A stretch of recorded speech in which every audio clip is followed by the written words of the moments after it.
Hello friends, welcome to LK academy. मैं Aakash Mehta.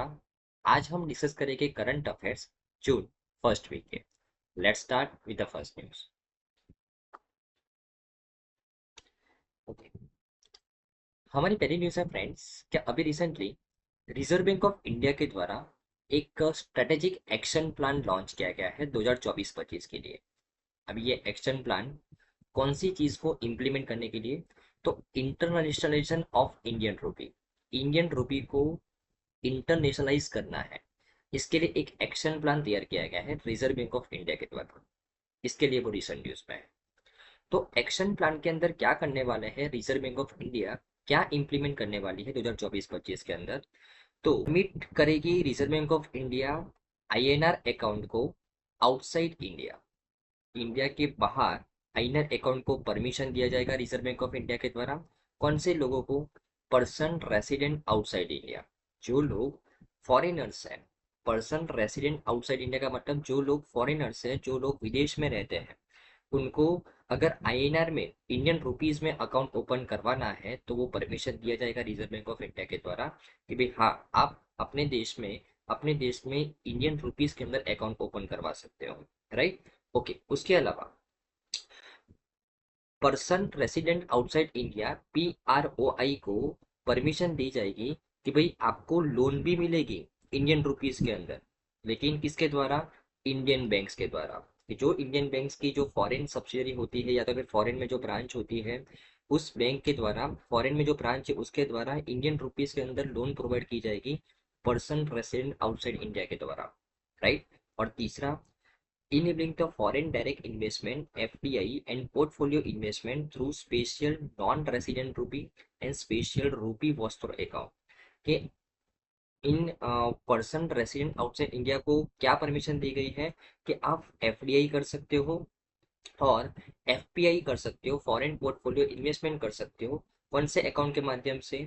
Special non resident रूपी और स्पेशल रूपी वॉचर अकाउंट के माध्यम से। अभी आपके मन में बहुत सारे प्रश्न हो गए कि सर, ये स्पेशल नॉन रेसिडेंट रूपी अकाउंट क्या होता है, स्पेशल रूपी वॉचर अकाउंट क्या होता है, इसके बारे में समझेंगे बराबर ना। लेकिन आरबीआई के द्वारा कौन सा एक्शन प्लान तैयार किया गया है इंडियन रूपी को इंटरनेशनलाइज बनाने के लिए? तो 3 एक्शन प्लान तैयार किए गए हैं कि reserve Bank of India permit करेगी पर्सन रेसिडेंट आउटसाइड इंडिया को कि भाई आप फॉरेन कंट्री के अंदर, आप अपने देश के अंदर इंडियन रुपीज के अंदर अकाउंट ओपन करवा सकते हो। उसके अलावा पर्सन रेसिडेंट आउटसाइड इंडिया मतलब फॉरेनर्स को वो भी परमिशन दी गई है कि आपको लोन भी मिलेगी इंडियन रुपीज के अंदर, लेकिन इंडियन बैंक्स के द्वारा। और तीसरी बात, क्या आप फॉरेन डायरेक्ट इन्वेस्टमेंट कर सकते हो इंडिया के अंदर और पोर्टफोलियो इन्वेस्टमेंट कर सकते हो इंडिया के अंदर? कौन से अकाउंट के माध्यम से? स्पेशल नॉन रेसिडेंट रुपी अकाउंट और स्पेशल रुपी वॉचर अकाउंट के माध्यम से। तो अभी हमारा नेक्स्ट टारगेट है, ये जो दो अकाउंट है वो क्या है एक्चुअल में, बराबर ना। पहले इन दोनों अकाउंट के बारे में समझे। तो अगर मैं स्पेशल नॉन रेसिडेंट रुपी अकाउंट के बारे में बात करूं, तो any person which is resident outside India, अगर कोई भी व्यक्ति इंडिया के बाहर रहता है और उसको इंडिया के अंदर बिजनेस करने का इंटरेस्ट है, तो ये वो पर्सन ये स्पेशल नॉन रेसिडेंट रुपी अकाउंट ओपन करवा सकता है। ये अकाउंट के माध्यम से स्पेसिफाइड ट्रांजेक्शन हो पाते हैं, लाइक ट्रेड हो पाता है, फॉरेन इन्वेस्टमेंट हो पाते हैं, एक्सटर्नल कॉमर्शियल बोरिंग्स हो पाती है, बराबर ना। तो ये स्पेशल नॉन रेसिडेंट रुपी अकाउंट कौन ओपन करता है? तो यहाँ पे अगर कोई व्यक्ति जो इंडिया के बाहर रहता है लेकिन उसको इंडिया के अंदर बिजनेस करने का इंटरेस्ट है, तो वो स्पेशल नॉन रेसिडेंट रुपी अकाउंट ओपन करता है। राइट। और ये जो अकाउंट है वो इस अकाउंट के माध्यम से इंडियन रुपीस के अंदर ट्रांजेक्शन कर पाता है, ट्रेड कर पाता है, फॉरेन इन्वेस्टमेंट कर पाता है, एक्सटर्नल कॉमर्शियल बोरिंग्स कर पाता है। राइट। तो ये हो गया स्पेशल नॉन रेसिडेंट रुपी अकाउंट। दूसरा एक अकाउंट है स्पेशल रुपी वॉस्त्रो अकाउंट। अगर मैं बात करूँ स्पेशल रुपी वॉस्त्रो अकाउंट के बारे में, तो ये अकाउंट क्या है फ्रेंड्स? तो वॉस्त्रो अकाउंट क्या है? तो वॉस्त्रो अकाउंट वो डोमेस्टिक बैंक्स ये अकाउंट होल्ड करती है। किसके बिहाफ में? फॉरेन बैंक्स के बिहाफ में, बराबर ना। और ये जो डोमेस्टिक बैंक के अंदर ये जो फॉरेन बैंक का जो अकाउंट होता है, वो डोमेस्टिक बैंक की डोमेस्टिक करेंसी के अंदर ही होता है। फॉर एग्जाम्पल, कि अगर मैं बात करूँ इंडिया, इंडिया की डोमेस्टिक बैंक के state bank of India.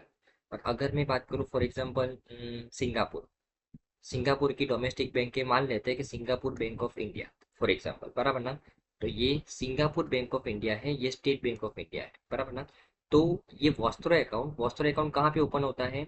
India की स्टेट बैंक ऑफ इंडिया के अंदर। ये स्टेट बैंक ऑफ इंडिया के अंदर वॉस्त्रो अकाउंट ओपन होता है, कौन सी बैंक का? सिंगापुर की सिंगापुर बैंक ऑफ इंडिया का, राइट। तो यहाँ पे ये जो एसबीआई के अंदर सिंगापुर बैंक ऑफ इंडिया का जो अकाउंट होता है वो रूपी करेंसी के अंदर होता है, रूपी करेंसी के अंदर होता है। तो यहाँ पे जितनी भी लेन देन होती है वो रूपी के अंदर होती है, सिंपल, बराबर ना। तो सिंगापुर का अगर कोई व्यक्ति जिसका account Singapore bank of India के अंदर है, लेकिन वो ट्रेड करता है इंडिया के अंदर, तो वो क्या करेगा? तो ये सिंगापुर बैंक ऑफ इंडिया का जो वॉस्त्रो अकाउंट है ना एसबीआई के अंदर, उसके साथ उसके अंदर वो अपना अकाउंट ओपन करवा देगा, ताकि वो अपना ट्रेडिंग रुपी के अंदर करवा सके, बराबर ना। तो ये वस्त्र अकाउंट जो इंडिया के अंदर इंडिया की बैंक होल्ड करती है फॉरेन बैंक के बिहाफ में, इंडियन करेंसी के अंदर। नॉन रेसिडेंट रुपी अकाउंट, जो इंडिया के बाहर के जो लोग हैं वो बाहर की बैंक के अंदर इंडियन रुपी के अंदर अकाउंट ऑपरेट करते हैं, बराबर ना। तो ये दो टाइप के अकाउंट है। तो ये दो अकाउंट के माध्यम से एफडीआई कर पाएंगे अभी पर्सन रेसिडेंट आउटसाइड इंडिया। ऐसा आरबीआई प्लान बना रहा है, बराबर ना, ताकि रुपी को और ज़्यादा डाइवर्सिटी मिले, रुपी की और ज़्यादा डिमांड हो सके। जो अभी ऑल ओवर दी वर्ल्ड जो डॉलर की जो डिमांड है, ऐसी ही रुपी की डिमांड हो। इसकी वजह से ये एक्शन प्लान तैयार किया गया है फ्रेंड्स, बराबर ना। ओके। तो अगर मैं इंटरनेशनलाइजेशन ऑफ रूपी के बारे में बात करूं, तो it refers to the use of rupee in the cross border transaction. International of the rupee का मतलब क्या हो गया कि क्रॉस बॉर्डर ट्रांजेक्शन के अंदर रूपी का मैक्सिमम यूज हो। कि अभी जो हम ट्रेड के अंदर मैक्सिमम डॉलर का यूज कर रहे हैं, पाउंड का यूज कर रहे हैं, यूरो का यूज कर रहे हैं, उसकी जगह पे रूपी का अगर यूज होगा तो उसका इंटरनेशनल होगा, उसकी डिमांड बढ़ेगी और हमारा करेंसी और ज्यादा स्ट्रांग होगा, बराबर ना, राइट। तो बेनिफिट्स क्या होंगे इंटरनेशनल करने के रुपी के? तो डॉलर की डिमांड कम होगी, रुपी स्ट्रांग होगा, कॉस्ट ऑफ डूइंग बिजनेस हमारा कम होगा, क्योंकि अभी जितना भी बिजनेस हो रहा है ट्रेडिंग के लिए मैक्सिमम डॉलर का यूज होता है। तो रुपीस में से डॉलर, डॉलर में से रुपीस का कन्वर्जेशन चार्जेस ही बहुत ज्यादा हो गया है, फॉरेन एक्सचेंज ही बहुत ज्यादा हो गया है। तो वो कॉस्टिंग बिजनेस का बढ़ रहा है। तो अगर रुपीस के अंदर ही अगर ट्रांजेक्शन होगा, ट्रेड होगा, तो कॉस्ट ऑफ डूइंग बिजनेस कम होगा, राइट। और उसके अलावा जो हमको जो फॉरेन एक्सचेंज रिजर्व रखने पड़ते हैं, क्यों रखने पड़ते हैं? बिकॉज कुछ भी काम करो रुपीस में से डॉलर में कन्वर्ट करना पड़ता है, कुछ भी काम करो रुपीस में से यूरो में कन्वर्ट करना पड़ता है। इसके लिए हमारे पास उतने फॉरेन एक्सचेंज रिजर्व भी होने चाहिए। तो अगर रुपीस के अंदर ही ट्रेड होगा तो फॉरेन एक्सचेंज रिजर्व भी हमको कम रखने पड़ेंगे, बराबर ना। और जितनी भी एक्सटर्नल शॉक होगी दुनिया के अंदर, राइट, तो उसकी जो वल्नरेबिलिटी हमारी जो इकोनॉमी पे होती है वो भी कम हो जाएगी, बराबर ना। तो इतने कुछ बेनिफिट्स हैं इंटरनेशनल ऑफ रूपी के, बराबर ना। इसके लिए आरबीआई ने एक्शन प्लान तैयार किया है। ओके, आई थिंक आपको इस न्यूज़ में समझ में आया होगा फ्रेंड्स। उसके अलावा इंडिया के द्वारा कुछ स्टेप भी लिए गए हैं रूपी को इंटरनेशनल प्लेटफॉर्म प्रोवाइड करने के लिए। तो इंडिया ने बहुत सारी कंट्रीज के साथ इंडियन पेमेंट इंफ्रास्ट्रक्चर यूज करने के लिए एक एमओयू साइन किया है, लाइक सिंगापुर, मलेशिया, जिसके साथ इंडिया ने यूपीआई को यूज करने का यूपीआई को यूज करने का एमओयू साइन किया है कि वहाँ पे जितने भी हमारे इंडियन लोग रहते हैं, या तो फिर अगर किसी को रेमिटेंस भेजना है इंडिया के अंदर, तो यूपीआई के माध्यम से भेज सकते हैं, ताकि उनको अपनी करेंसी को चेंज करवाने का अलग से कॉस्टिंग ना हो। और उसके अलावा बायलेटरल करेंसी स्वैप एग्रीमेंट भी हमने किया है बहुत सारी कंट्री के साथ, जापान, श्रीलंका, भूटान, बहुत सारी कंट्री के साथ हमने करेंसी स्वैप एग्रीमेंट भी किया है। और उसके अलावा हमने रूपी डिनोमिनेटेड बॉन्ड्स भी इशू किए हैं, लाइक मसाला बॉन्ड। अगर आपने मसाला बॉन्ड के बारे में सुना हो फ्रेंड्स, मसाला बॉन्ड क्या होता है? आपको बॉन्ड्स के बारे में पता होगा, अगर कोई कंपनी को पैसे की रिक्वायरमेंट होती है तो वो क्या इशू करता है? बॉन्ड्स इशू करता है। और अगर ये मसाला बॉन्ड क्या है? अगर कोई कंपनी फॉर एग्जाम्पल उसको पता है कि भाई यूएस से मुझे ज़्यादा इन्वेस्टमेंट मिलेगा, तो एक इंडियन कंपनी यूएस के अंदर इंडियन रुपीस के अंदर जो बॉन्ड इशू करती है उसको बोलते हैं मसाला बॉन्ड्स।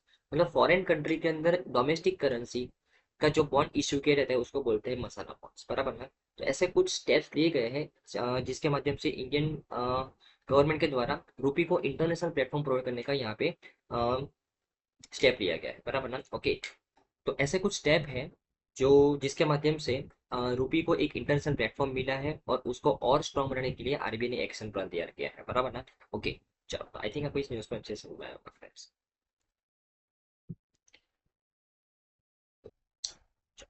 हमारी नेक्स्ट न्यूज़ है फ्रेंड्स कि अभी रिसेंटली इंडिया का फॉरेन डायरेक्ट इन्वेस्टमेंट वो कम हो गया है फाइनेंशियल 2023-24 के अंदर, ऐसा एक रिपोर्ट बता रहा है। और ये रिपोर्ट किसके द्वारा लॉन्च किया गया है?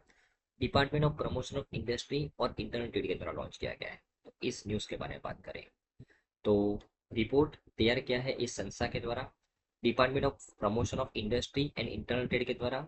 और ये संस्था क्या बता रही है कि फाइनेंशियल 2023-24 के अंदर फॉरेन डायरेक्ट इन्वेस्टमेंट इंडिया के अंदर कितना हुआ है?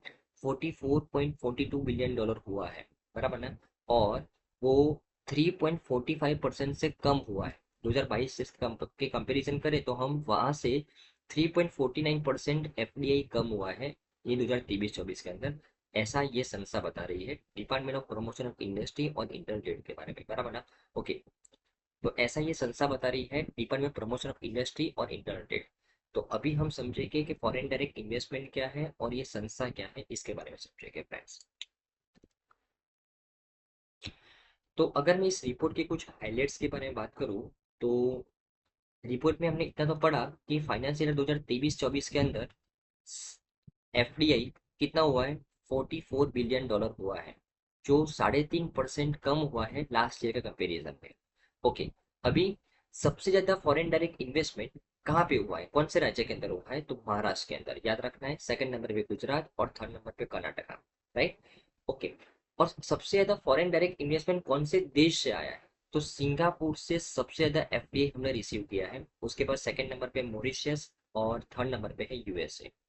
अगर मैं टॉप 5 कंट्रीज के बारे में बात करूँ कि जो जहां से सबसे ज्यादा एफडीआई आया है 2020 से 2000 से लेकर 2024 के अंदर, मतलब ये 24 साल के अंदर, तो सबसे ज्यादा एफडीआई हमने ये 24 साल के अंदर मॉरिशस से रिसीव किया है। सेकंड नंबर पे सिंगापुर, थर्ड नंबर पे यूएसए, फोर्थ नंबर पे नीदरलैंड और फिफ्थ नंबर पे जापान है, राइट। सबसे ज्यादा एफडीआई 2023-24 के अंदर कौन से सेक्टर में हुआ है इंडिया के अंदर? तो computer software and hardware, second number पे सर्विस सेक्टर और थर्ड नंबर पे कंस्ट्रक्शन एक्टिविटीज के अंदर हुआ है। अगर मैं टॉप 5 सेक्टर्स के जिनमें सबसे ज्यादा एफडीआई हुआ है ये 2000 से लेकर 2024 के बीच में, तो सबसे ज्यादा एफडीआई रिसीव किया सर्विस सेक्टर, उसके बाद computer software and hardware, trading, telecommunication और ऑटोमोबाइल इंडस्ट्री, बराबर ध्यान में रखना है। सभी फैक्चुअल डेटा है, आपके मेंस आंसर राइटिंग के अंदर काम में आ सकते हैं, आपके ऐसे राइटिंग के अंदर काम में आ सकते हैं, बराबर ना। ओके, और अगर मैं एफडीआई के बारे में बात करूँ, फॉरेन डायरेक्ट इन्वेस्टमेंट के बारे में बात करूँ, तो ये एफडीआई क्या होता है फ्रेंड्स? फॉरेन डायरेक्ट इन्वेस्टमेंट क्या होता है फ्रेंड्स? तो it is an investment which is made by the company और an individual in one country into the business interest which is located in the another country।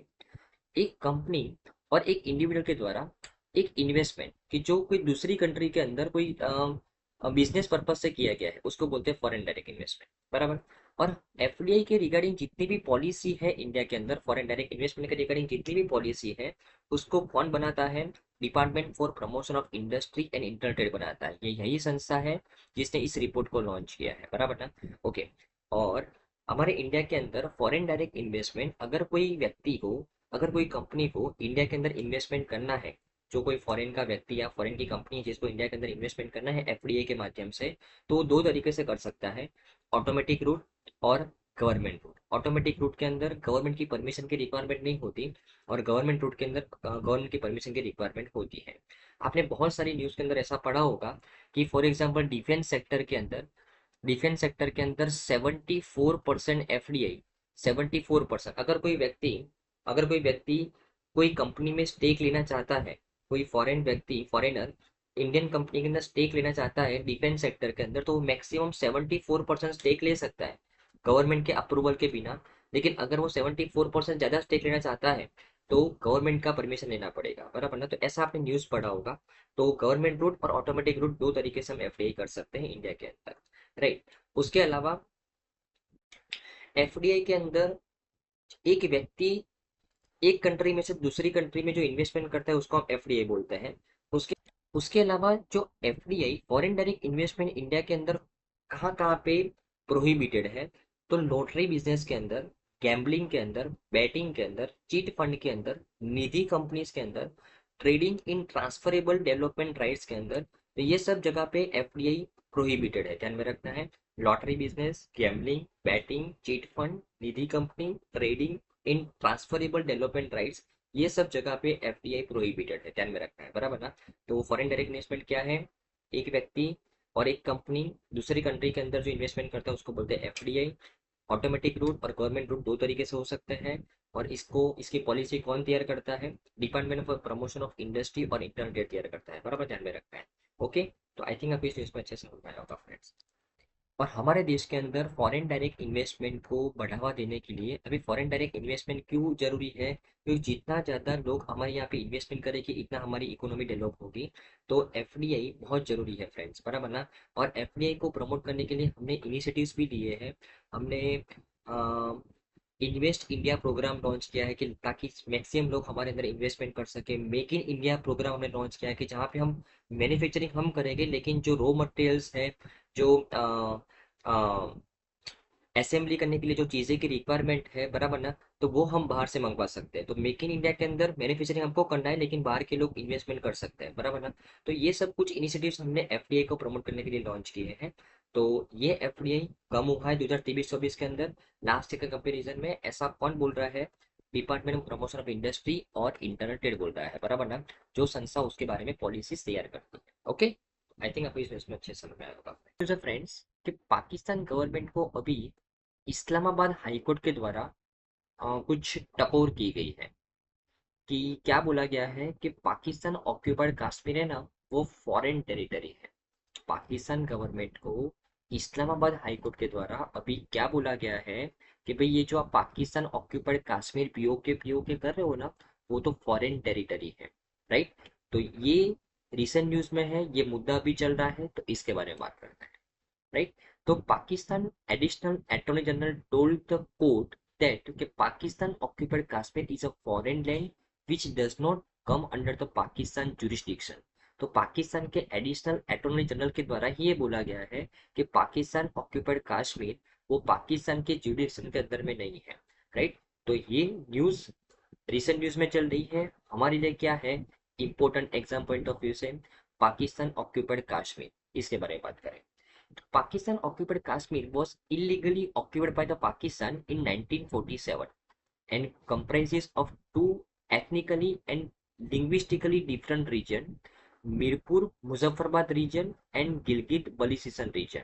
आप यहाँ पे देखो friends, ये मैप के थ्रू आपको अच्छे से समझ में आएगा कि ये ये पूरा कश्मीर है, ये पूरा कश्मीर है, ये इंडियन कश्मीर है, बराबर, जो भारत का एरिया है।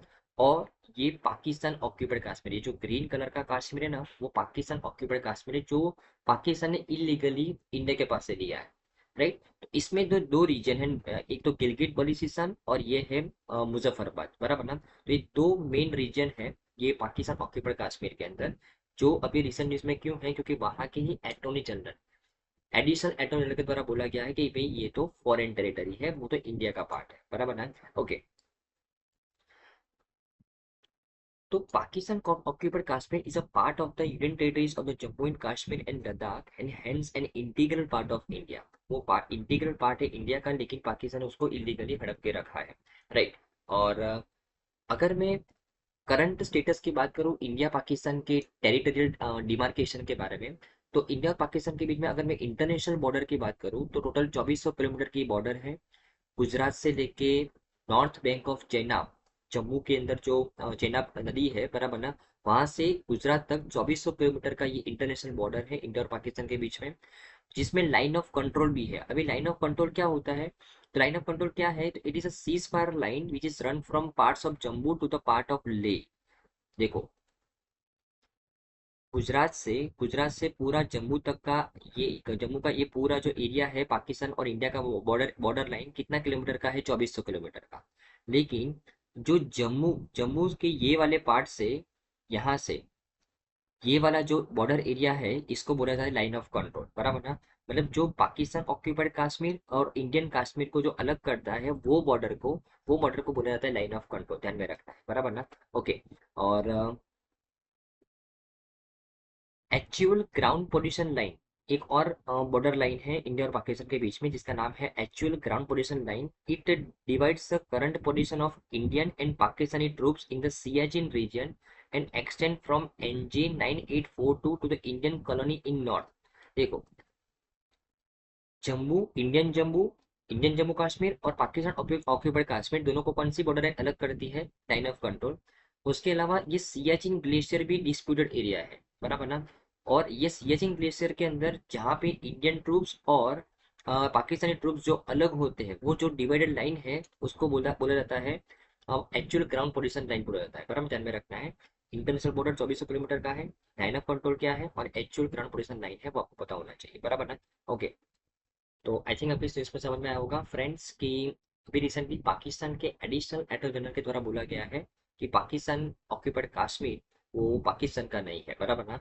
तो पाकिस्तान ऑक्यूपाइड कश्मीर क्या है, पाकिस्तान ने कब इसको इलीगली लिया था, और उसकी जो बॉर्डर एरिया है उसको हम क्या बोलते हैं, इंडिया और पाकिस्तान के बीच में बॉर्डर एरिया कितनी लेंथ का है वो भी आपको पता चला होगा फ्रेंड्स। ओके, चलो नेक्स्ट न्यूज है फ्रेंड्स कि अभी recently Reserve Bank of India के द्वारा यूपीआई को एक्सपांड करने का प्लान लॉन्च किया गया है 20 कंट्रीज के अंदर 2028-29 तक। तो इसके बारे में बात करें, बराबर ना। तो सबसे पहले तो हम बात करेंगे यूनिफाइड पेमेंट इंटरफेस के बारे में। उसके बाद यूनिफाइड पेमेंट इंटरफेस को फॉरेन कंट्रीज के अंदर हम एक्सपांड कर रहे हैं, कौन सी संस्था के द्वारा एक्सपांशन हो रहा है उसके बारे में बात करेंगे। चलो, अगर मैं यूनिफाइड पेमेंट इंटरफेस की बात करूं तो यूपीआई को लॉन्च किया गया था 2016 के अंदर, कौन सी संस्था के द्वारा, national payment corporation of India के द्वारा, एनपीसीआई, एनपीसीआई। ओके, और ये यूपीआई का पावर क्या है फ्रेंड्स, तो मल्टीपल बैंक अकाउंट को एक सिंगल मोबाइल एप्लीकेशन के अंदर वो होल्ड करता है, ये यूपीआई का पावर है, राइट। और उसके अलावा बहुत सारी banking features, seamless fund routing, merchant payments, ये सब काम हम यूपीआई के माध्यम से कर सकते हैं। और करंटली बहुत सारी कंट्रीज के अंदर हम यूपीआई को रन कर पाते हैं, like Bhutan, Nepal, UAE, France, Mauritius, ऐसे बहुत सारी कंट्री के अंदर हमने यूपीआई यूज करने का एमओयू साइन किया है। तो यूपीआई को डेवलप किया national payment corporation of India के द्वारा, और यहाँ पे इस मोबाइल एप्लीकेशन के माध्यम से बहुत सारे मल्टीपल अकाउंट्स को आप एक ही जगह पे रख सकते हो और बहुत सारे सीमलेस ट्रांजेक्शन कर सकते हो इस एप्लीकेशन के माध्यम से, बराबर ना। ओके, और ये यूपीआई को अभी जिस तरीके से हमने फर्स्ट न्यूज में देखा कि हमने इंडियन रुपी को इंटरनेशनलाइज बनाने के लिए कौन कौन से एक्शन प्लान लेने हैं आरबीआई को 2024-25 के अंदर, वो एक्शन प्लान लॉन्च किए। अभी आरबीआई यूपीआई को इंटरनेशनल प्लेटफॉर्म प्रोवाइड करना चाहता है। ऑलरेडी हमने यूपीआई को इंटरनेशनल प्लेटफॉर्म प्रोवाइड किया है, लेकिन अभी यूपीआई को मात्र 10 कंट्री के अंदर हमने एक्सपांड किया है। आरबीआई का प्लान है अभी 20 कंट्री के अंदर हम एक्सपांड करें 2028-29 तक, इसके लिए वो रिसेंट न्यूज में है, बराबर ना, राइट। तो सिग्निफिकेंस क्या है यूपीआई को इंटरनेशनल प्लेटफॉर्म प्रोवाइड करने का, तो ग्लोबल मार्केट एक्सपांशन बढ़ेगा हमारा, इंटर ऑपरेटिविटी और स्टैंडर्डाइजेशन बढ़ेगा, और डिजिटल डिप्लोमेसी हमारी मजबूत होगी, बराबर ना। वो मजबूत करेगा इंडिया का इन्फ्लुएंस को और गुडविल को थ्रू टेक्नोलॉजिकल कोलैबोरेशन के माध्यम से, बराबर ना। ओके, और उसके अलावा हमने यूपीआई को इंटरनेशनल प्लेटफॉर्म प्रोवाइड करने के लिए पास्ट में कौन कौन से स्टेप लिए हैं, तो हमने अभी पढ़ा कि यूपीआई को डेवलप किसके द्वारा किया गया है, national payment corporation of India के द्वारा। लेकिन ये national payment corporation of India के द्वारा एक और संस्था बनाई गई है, national international payment limited, national international payment limited, NIPL. ये एनआईपीएल क्या है, वो होली ऑन सब्सिडरी है एनपीसीआई की, जिसका काम ही क्या है, यूपीआई को इंटरनेशनल लेवल पे प्लेटफॉर्म प्रोवाइड करना, इंटरनेशनल लेवल पे पार्टनरशिप करना और यूपीआई को वहां पे एक्सेस करवाना, बराबर ना। तो हमने 2020 के अंदर एनपीसीआई ने national payment corporation of India के द्वारा 2016 के अंदर यूपीआई को बनाया गया था, लेकिन एनपीसीआई के द्वारा उसकी एक सब्सिडरी बनाएगी 2020 के अंदर, national international payment limited, NIPL, बराबर ना। तो ये संस्था का काम ही है यूपीआई को इंटरनेशनल प्लेटफॉर्म प्रोवाइड करने का, बराबर ना। तो ये संस्था बनेगी 2020 के अंदर। उसके अलावा हमने यूपीआई वन वर्ल्ड G20 की जब प्रेसिडेंसी हमारे पास थी 2023 के अंदर, तब हमने यूपीआई वन वर्ल्ड लॉन्च किया, तो जहाँ पे G20 कंट्रीज से जितने भी एनआरआईज, जितने भी फॉरेन नेशनल्स हमारे इंडिया में आए थे, वो लोग यूपीआई का यूज कर पाए, इसके लिए हमने यूपीआई वन वर्ल्ड लॉन्च किया था। उसके अलावा जब इंडिया G20 की प्रेसिडेंसी को होस्ट कर रहा था, तब हमने digital public infrastructure repository launch किया कि भाई हमने कौन कौन से डिजिटल इनिशिएटिव्स लॉन्च किए हैं और इसका क्या बेनिफिट हो रहा है, किस तरीके से हमने लॉन्च किए हैं। ऐसी एक रिपोजिटरी इंडिया ने G20 कंट्रीज के सामने रखी, ताकि बहुत सारी कंट्रीज इसके अंदर से कुछ सीख सके और डिजिटल इंफ्रास्ट्रक्चर के अंदर अपना डेवलपमेंट कर सके, बराबर ना।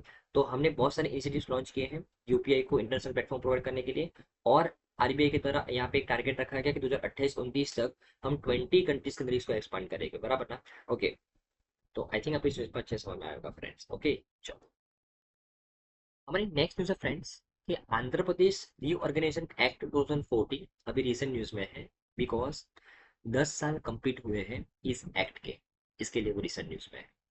तो एक्चुअली एक एक्ट पास किया गया था, एक बिल पास किया गया था, और वो फिर एक्ट बना आंध्र प्रदेश रीऑर्गेनाइजेशन एक्ट 2014, 10 साल पहले, जहाँ पे इस एक्ट को बनने की वजह से आंध्र प्रदेश और तेलंगाना अलग हुए थे 2014 के अंदर।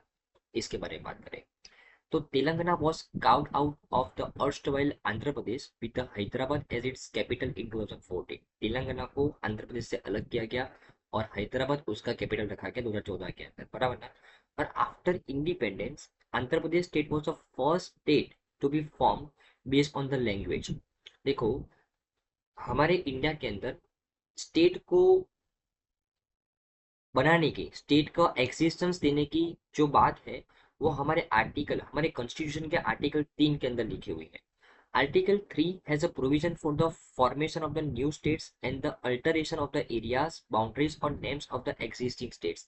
हमारे कॉन्स्टिट्यूशन के अंदर आर्टिकल 3 में लिखा है कि भाई हम नए स्टेट बना सकते हैं, हम एरियाज के अंदर, बाउंड्रीज के अंदर चेंज कर सकते हैं और स्टेट्स को नए नाम भी दे सकते हैं, बराबर ना। तो उसी आर्टिकल के अंडर में आंध्र प्रदेश और तेलंगाना को ये आंध्र प्रदेश रीऑर्गेनाइजेशन एक्ट 2014 को इम्प्लीमेंट करके अलग किया गया था, बराबर ना। और अभी हमारे इंडिया के अंदर 28 स्टेट्स और 8 यूनियन टेरिटरी है, वो ध्यान में रखना है। ओके, तो अगर मैं बात करूं कि कौन कौन से फैक्टर के अकॉर्डिंग हम नए स्टेट बनाते हैं, अगर मैं आफ्टर इंडिपेंडेंस की बात करूं तो 1953 के अंदर सेंट्रल गवर्नमेंट ने अपॉइंट किया एक कमीशन, स्टेट रीऑर्गेनाइजेशन कमीशन, और इसको कोई किसने लीड किया, फजल अली के द्वारा। ये कमीशन के द्वारा रिकमेंड किया गया कि हम 14 स्टेट्स और 6 यूनियन टेरिटरीज बना सकते हैं।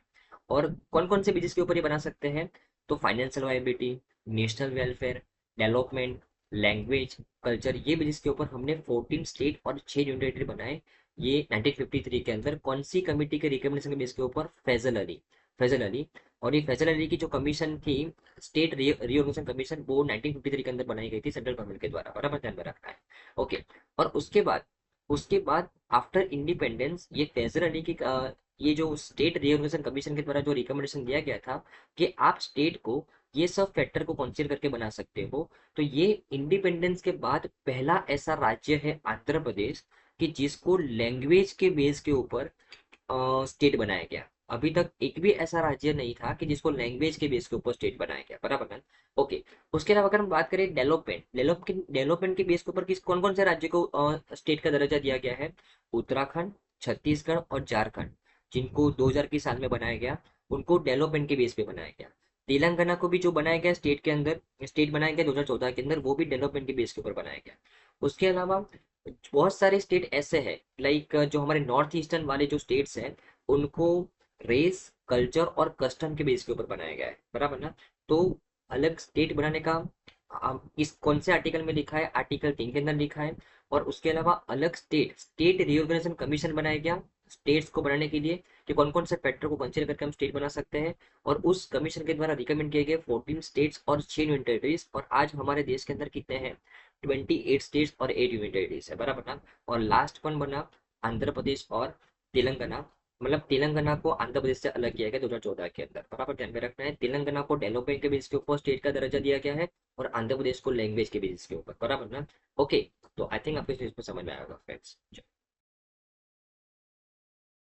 नेक्स्ट न्यूज़ है फ्रेंड्स कि अभी रिसेंटली एक national level coordination committee for world's largest green storage plant, उनके द्वारा एक फर्स्ट मीटिंग हुई न्यू दिल्ली के अंदर। इसके बारे में बात करें, हमारे लिए एग्जाम पॉइंट ऑफ व्यू से world's largest grain storage plant, ये न्यूज़ इंपॉर्टेंट है कि world's largest grain storage plant क्या है।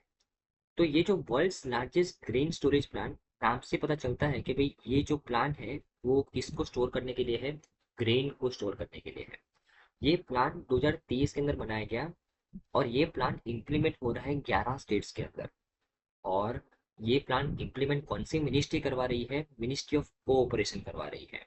ये प्लान को इम्प्लीमेंट कौन कौन कर रहा है, तो NABARD, national cooperative development corporation with the support of NABARD, ये प्लान को इम्प्लीमेंट कर रहा है। नेशनल कोऑपरेटिव डेवलपमेंट कॉर्पोरेशन ये संस्था कर रही है, किसके सपोर्ट से? नाबार्ड के सपोर्ट से, फूड कॉर्पोरेशन ऑफ इंडिया के सपोर्ट से, सेंट्रल वेयर हाउसिंग कॉर्पोरेशन के सपोर्ट से, और नाबार्ड के अलग अलग कंसल्टेंसी सर्विसेज है उसके सपोर्ट से, बराबर ना। तो एग्जाम पॉइंट ऑफ व्यू से world's largest grain storage plant India implement करवा रहा है। कौन सी मिनिस्ट्री?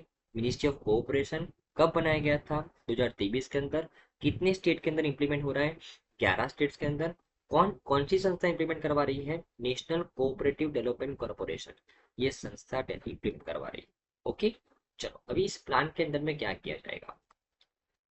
तो ये प्लान का जो एम है, to develop the agriculture infrastructure at the primary agriculture cooperative societies level including the warehouses, fair price shops, etc। देखो, हमारे देश में आपको पता है कि खेडूतों को है ना मिनिमम सपोर्ट प्राइस मिलती है। मिनिमम सपोर्ट प्राइस मिलती है टोटल 23 प्रोडक्ट्स। अगर कोई खेडूत ये 23 प्रोडक्ट्स में से कोई चीज उगाता है तो उसको मिनिमम सपोर्ट प्राइस के ऊपर सरकार परचेस करती है उसके पास से, ताकि उसको लॉस ना हो। तो ये खेडूत के पास से जो मिनिमम सपोर्ट प्राइस के ऊपर जो भी चीज परचेस की जाती है वो गवर्नमेंट कहाँ पे स्टोर करता है? तो food corporation of India, government की एक संस्था है।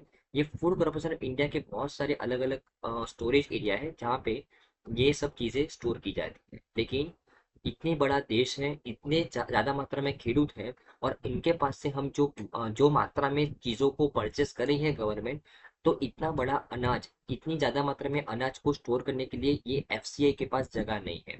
इसके लिए बहुत सारा अनाज बिगड़ जाता है because of less storage facility.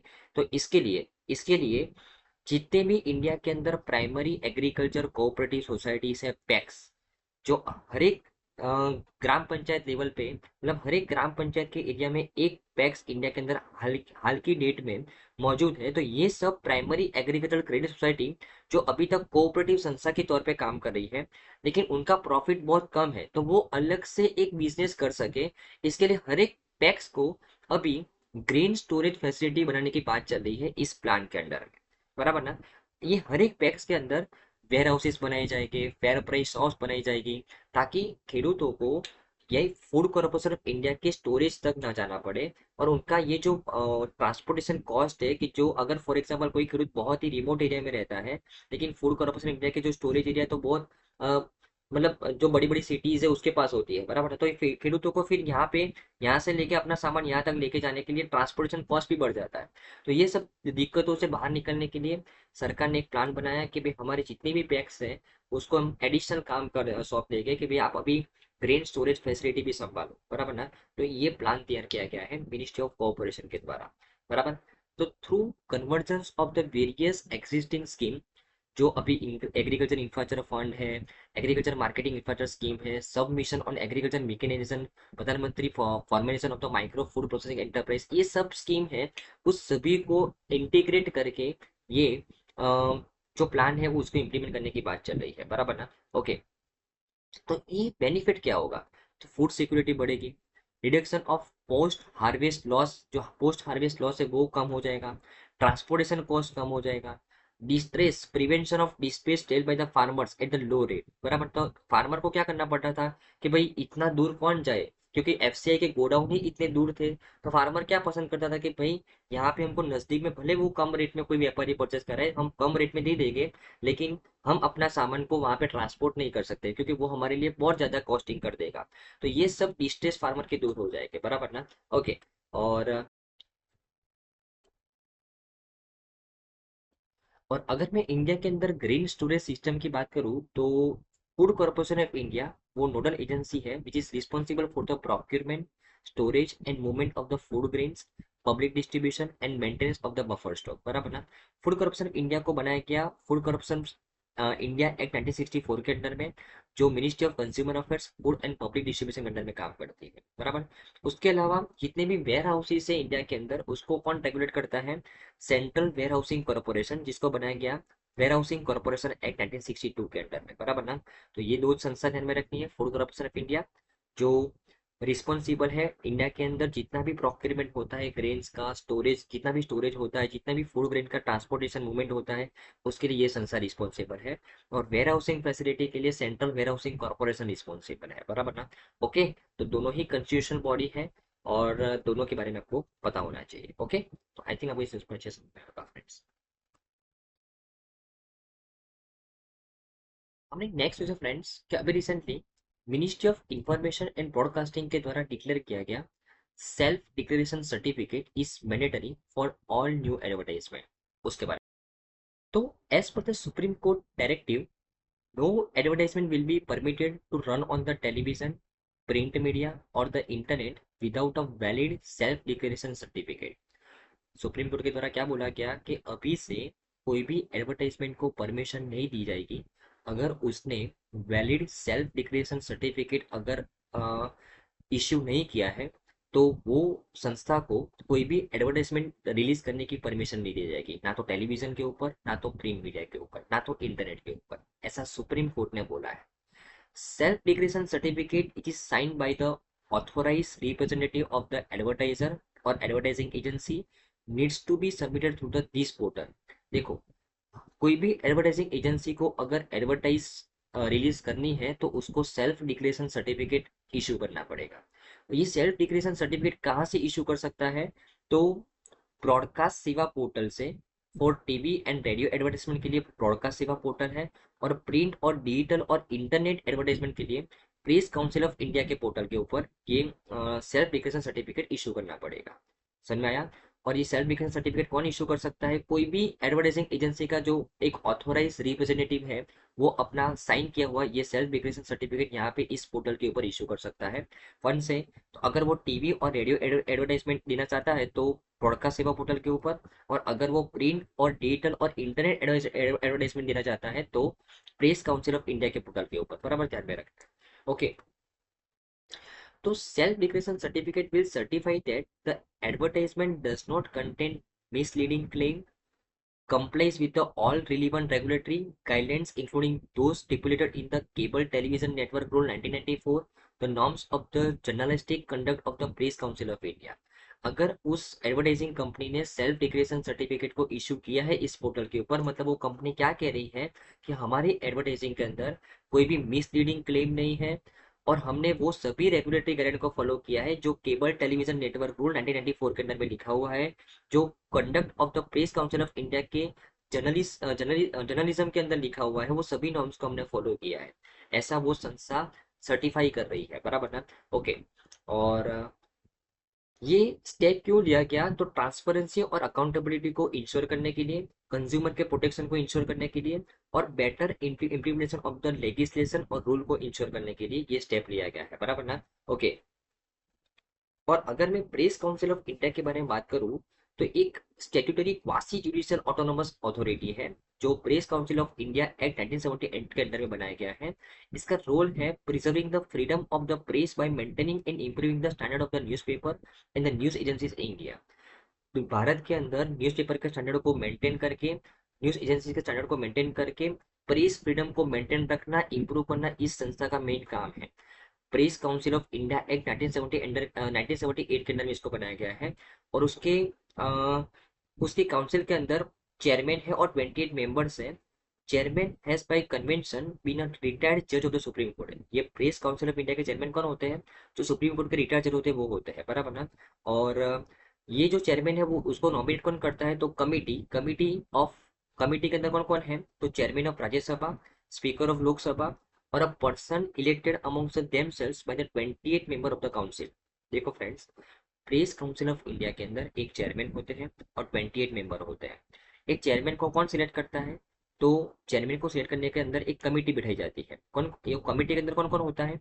Chairman of Rajya Sabha, speaker of Lok Sabha, और ये जो 28 मेंबर्स है उसमें से कोई एक रिप्रेजेंटेटिव होता है। तो वो ये तीन मिलके चेयरमैन को इलेक्ट करते हैं, और चेयरमैन कौन होता है? रिटायर्ड जज ऑफ द सुप्रीम कोर्ट होता है, बराबर ना। तो प्रेस काउंसिल ऑफ इंडिया के बारे में आपको पता होना चाहिए। Statutory quasi judicial autonomous authority है। प्रेस काउंसिल एक्ट 1978 के अंदर बनाया गया है, बराबर। उसका काम है देश के अंदर प्रेस फ्रीडम को मेंटेन रखना, न्यूज़पेपर्स और न्यूज एजेंसी के स्टैंडर्ड को इंप्रूव करना, बराबर ना। ओके, हमारी नेक्स्ट न्यूज़ है फ्रेंड्स कि अभी recently ONDC, open network for digital commerce, उसने रिपोर्ट किया 8.9 million transactions in the May month of 2024। इसके लिए वो रिसेंट न्यूज में है। रिसेंट न्यूज में क्यों है वो इम्पोर्टेंट नहीं है, हमारे लिए इम्पोर्टेंट है open network for digital commerce. इसके बारे में बात करते हैं। तो ये ओएनडीसी क्या है? तो एक कंपनी है जिसको सेक्शन 8 के अंडर में रजिस्टर किया गया है। ये कंपनी कौन सी संस्था का इनिशिएटिव है? Department for promotion of industry और इंटरनेट का इनिशिएटिव है।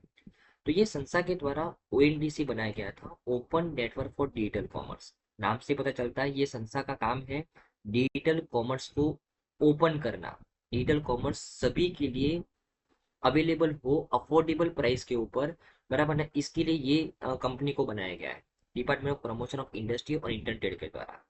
अभी एक कंपनी का मेन काम क्या है? तो एक्चुअली अभी क्या है फ्रेंड्स कि अगर कोई व्यक्ति जो ऑफलाइन बिजनेस कर रहा है और वो अपनी चीज़ों को ऑनलाइन बेचना चाहता है, बराबर, तो वो या तो अमेजोन के साथ टाइप करेगा या तो फ्लिपकार्ट के साथ टाइप करेगा, बराबर ना। लेकिन ये अमेजोन और फ्लिपकार्ट आपको पता है कि भाई वो मोनोपोली वाले हैं, वो बहुत ज़्यादा चार्जेस करते हैं। तो बहुत छोटे सेलर्स कि जो अपने आप को ऑनलाइन प्लेटफॉर्म में लाना चाहते हैं, लेकिन लेकिन ये कंपनीज के बहुत ज़्यादा चार्जेस की वजह से वो उस प्लेटफॉर्म पे नहीं आ पा रहे, वो अपने बिजनेस को आगे नहीं बढ़ा पा रहे। इसके लिए ये ये जो मुद्दा है कि भाई यहाँ पे जो बड़े बिजनेस है उसको प्लेटफॉर्म मिल रहे हैं, लेकिन जो छोटे बिजनेस है उनको प्लेटफॉर्म नहीं मिल रहे हैं ऑनलाइन डिजिटल कॉमर्स करने के लिए, बराबर ना। तो इसके लिए यहाँ पे गवर्नमेंट एक एप्लीकेशन लेके आई, ओएनडीसी। जिस तरीके से बैंकिंग सेक्टर में यूपीआई है, जो हर एक बैंक का अकाउंट संभालता है, उसी तरीके से ये डिजिटल कॉमर्स के अंदर ओएनडीसी है, open network for digital commerce. इसमें क्या होगा? तो एक एप्लीकेशन जिसका नाम है ओएनडीसी, एप्लीकेशन का नाम ही क्या है? ओएनडीसी। ये ओके। तो अभी सेलर अपने आप को कहाँ पे रजिस्टर करवाएगा? इस ओएनडीसी प्लेटफॉर्म के ऊपर। इस ओएनडीसी प्लेटफॉर्म के ऊपर इसका मालिक ना तो अमेजन होगा ना तो फ्लिपकार्ट होगा, इसका मालिक होगा इंडियन गवर्नमेंट, बराबर। ओके।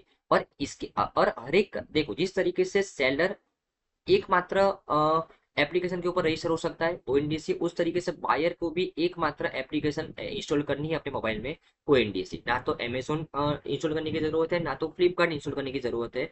बायर भी ओएनडीसी एप्लीकेशन अपने मोबाइल में इंस्टॉल करेगा और सेलर भी ओएनडीसी एप्लीकेशन के ऊपर रजिस्टर होगा। तो यहाँ पे हर एक ऐसा छोटा सेलर कि जो अभी तक अमेजोन और फ्लिपकार्ट के बड़े चार्जेस की वजह से अपने आप को ऑनलाइन नहीं प्लेटफॉर्म दे पा रहा था, वो सभी सेलर वो ओएनडीसी प्लेटफॉर्म पे आएंगे।